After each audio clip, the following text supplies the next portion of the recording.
ഡൽഹിയെ വിറപ്പിച്ച് പാറ്റ. ഒരു സമരം രണ്ട് രീതിയിലാണ് സമൂഹത്തിൽ ചലനമുണ്ടാക്കുന്നത്. ഒന്ന് അക്രമത്തിലൂടെ, ബഹളത്തിലൂടെ, വെടിവെപ്പിലൂടെ, ലാത്തിചാർജിലൂടെ, ടിയർ ഗ്യാസ് പ്രയോഗത്തിലൂടെ വലിയ മോബ്, വലിയ വലിയ വയലൻ്റായി സമരം ഭയങ്കരമായ വാർത്തയാവും. ചിലപ്പോൾ ആരെങ്കിലുമൊക്കെ മരിക്കും, തലപൊട്ടും, ആശുപത്രിയിലാകും. രണ്ട് പക്ഷത്തും, പോലീസിൻ്റെ പക്ഷത്തും സേനയുടെ പക്ഷത്തും സമരം ചെയ്യുന്നവരുടെ പക്ഷത്തും ഒക്കെ വലിയ സംഘർഷമുണ്ടായി. അങ്ങനെ സമരങ്ങൾ അവസാനിക്കുന്ന ഒരു വാർത്തകൾ സൃഷ്ടിക്കുന്ന സമരമുണ്ട്. രണ്ടാമത് സമാധാനപരമായി അവസാനിക്കുന്ന സമരങ്ങളുമുണ്ട്. ഇത് രണ്ടിലും വരാത്ത മൂന്നാമതൊരു സമരമാണ് അവിടെ നടന്നത്. നിങ്ങൾ സമരം നടത്തിക്കോളൂ എന്ന് പറയുന്ന ഒരു സർക്കാർ സ്പോൺസേഡ് സമരം പോലെയാണ് നടന്നത്.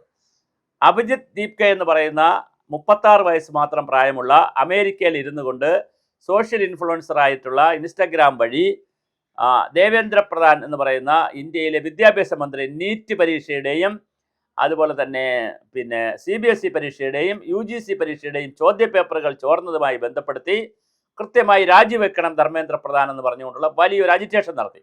സോഷ്യൽ മീഡിയ അജിറ്റേഷനാണ്. പക്ഷേ ലക്ഷക്കണക്കിന് ആളുകളാണ് ഈ അഭിജിത്ത് ദീപ്കയുടെ ഇതിനെ ഫോളോ ചെയ്തത്.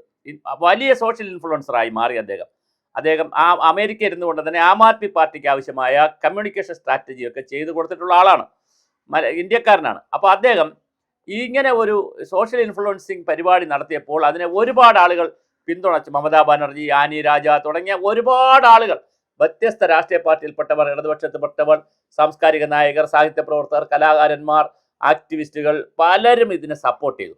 അങ്ങനെ വലിയ ഒരു സംഭവമായിട്ട് ഇന്നലെ രാവിലെ 9:30 മണിക്കാണ് അദ്ദേഹം ഫ്ലൈറ്റിൽ എത്തുന്നത്. 10 മണിക്ക് 11 മണിക്കായിരിക്കും ജന്തർ മന്ദിറിലെ പ്രോഗ്രാം. പക്ഷേ 8:30 മണിക്ക് അദ്ദേഹം എയർപോർട്ടിൽ ഇറങ്ങിയപ്പോൾ തന്നെ അദ്ദേഹത്തിന് അങ്ങോട്ട് സാങ്ഷൻ പേപ്പർ അങ്ങോട്ട് കൊടുക്കുകയാണ്. അപ്ലൈ ചെയ്യുന്ന മുമ്പേ അങ്ങോട്ട് സാങ്ഷൻ പേപ്പർ കൊടുക്കുകയാണ്. പോലീസ് കൊണ്ടുവന്ന് നിങ്ങൾ നടത്തിക്കോളൂ. ഇന്ത്യയുടെ ചരിത്രത്തിൽ ആദ്യമായിരിക്കും അണ്ണാ ഹസാരെ പോലുള്ള വലിയ വലിയ ഗാന്ധിയനായിട്ടുള്ള അണ്ണാ ഹസാരെ നടത്തുന്ന സമരത്തിന് പോലും ഭീഷണിയായും പോലീസ് അറസ്റ്റും ബഹളമൊക്കെ ഉണ്ടാക്കിയപ്പോൾ ഇത് യാതൊരു ബഹളവുമില്ലാതെ, ഒരു അറസ്റ്റുമില്ലാതെ കൃത്യമായി ഒരു സർക്കാർ സ്പോൺസർ, അതായത് ചുറ്റും സേനയും പോലീസും നിന്നുകൊടുത്ത് സുരക്ഷിതമായി സമരം നടത്തിക്കൊള്ളാൻ പറഞ്ഞു. അങ്ങനെ മനോഹരമായൊരു സമരത്തിന് ഇന്നലെ ഡൽഹി സാക്ഷ്യം വഹിച്ചു. ഹിന്ദു മുന്നണിയുമായി ബന്ധപ്പെട്ട കുറച്ച് പേർ വന്ന് ബഹളം ഉണ്ടാക്കി. അതിൽ 6 പേര് അറസ്റ്റ് ചെയ്തപ്പോൾ ആ പ്രശ്നവും തീർന്നു. ഗേറ്റുകളൊന്നും അടച്ചില്ല. സാധാരണ അവിടെ ഇന്ത്യ ഗേറ്റ് അടയ്ക്കും, ഗേറ്റുകൾ അടയ്ക്കും, വലിയ കൺഫ്യൂഷനാണ് ഡൽഹിയിൽ. അതിലാണ് സംഘർഷത്തിലേക്ക് പോകുന്നത്. ഇതൊന്നും അടച്ചില്ല, ഒന്നുമില്ല. അവർ വളരെ സമാധാനപരമായി വന്ന് സമാധാനപരമായി മുദ്രാവാക്യം മുഴക്കി സമാധാനപരമായി പിരിഞ്ഞു പോയി. പക്ഷേ പിരിഞ്ഞു പോയിരിക്കുന്നത് വെറുതെയല്ല. ഇനിയും രാജ്യത്തിൻ്റെ വിവിധ ഭാഗങ്ങളിൽ CJP, കോക്രോച്ച്, ജനതാ പാർട്ടി, പാറ്റ ജനതാ പാർട്ടി ഇനിയും കാര്യങ്ങൾ കൊണ്ടുവരും.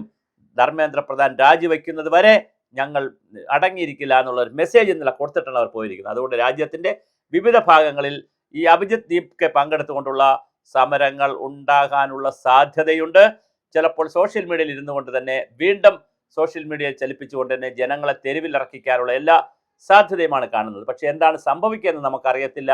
എന്തായാലും കൃത്യമായ ഒരു ഒരു പരിപാടി എന്നുള്ള നിലയിലുള്ള രീതിയിലാണ് കാര്യങ്ങൾ വന്നിരിക്കുന്നത്. എന്ത് തന്നെയായിരുന്നാലും വളരെ രസകരമാണ് കാര്യങ്ങൾ, മനോഹരമാണ്. പാറ്റ ഇറങ്ങിയപ്പോൾ പാറ്റയെ പിടിക്കാനല്ല ഡൽഹി പോലീസ് ശ്രമിച്ചത്. പാറ്റയോടൊപ്പം നിന്ന് മര്യാദയ്ക്ക് പാറ്റ അവിടെ നിന്ന് പറന്നിട്ടൊക്കെ അങ്ങ് പോട്ടെ. അല്ലാതെ അതിനെ പിടിക്കാൻ പോയാൽ ചിലപ്പോൾ യുവത്വം കൈവച്ചാൽ പ്രശ്നമാണ്.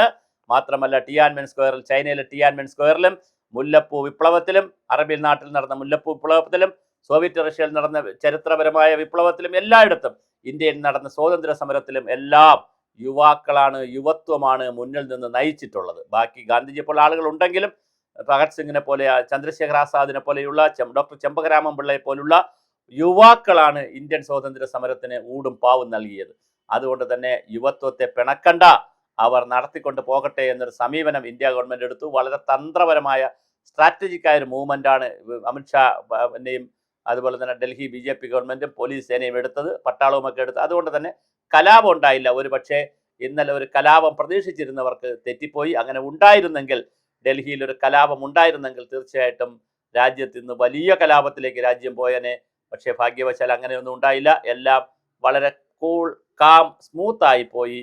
അതുകൊണ്ട് തന്നെ പോലീസ് വളരെയധികം സംയമനം പാലിച്ചു. ഒരു അറസ്റ്റും ഉണ്ടായില്ല. 6 പേര് വേറെ സംഘർഷത്തിലേർപ്പെട്ട 6 പേരെയാണ് അറസ്റ്റ് ചെയ്തത്. ഇതുമായി ബന്ധപ്പെട്ട അറസ്റ്റും ഉണ്ടായില്ല, ഒരു സംഘർഷമുണ്ടായില്ല. ഇന്ത്യ ഗേറ്റ് ഉൾപ്പെടെയുള്ള ഒരു ഗേറ്റും അടച്ചുമില്ല, ഒന്നും സംഭവിച്ചില്ല. അപ്പോൾ വളരെ മനോഹരമായിട്ടുള്ള കാര്യമാണ് ഇന്നലെ നടന്നത്. ബാക്കി കാര്യങ്ങൾ പാറ്റ ഇനി എന്തൊക്കെയാണ്, എവിടെയൊക്കെയാണ് പോയി പറക്കുന്നതെന്ന് നമുക്ക് വരുന്ന ദിവസങ്ങളിൽ കാണാം.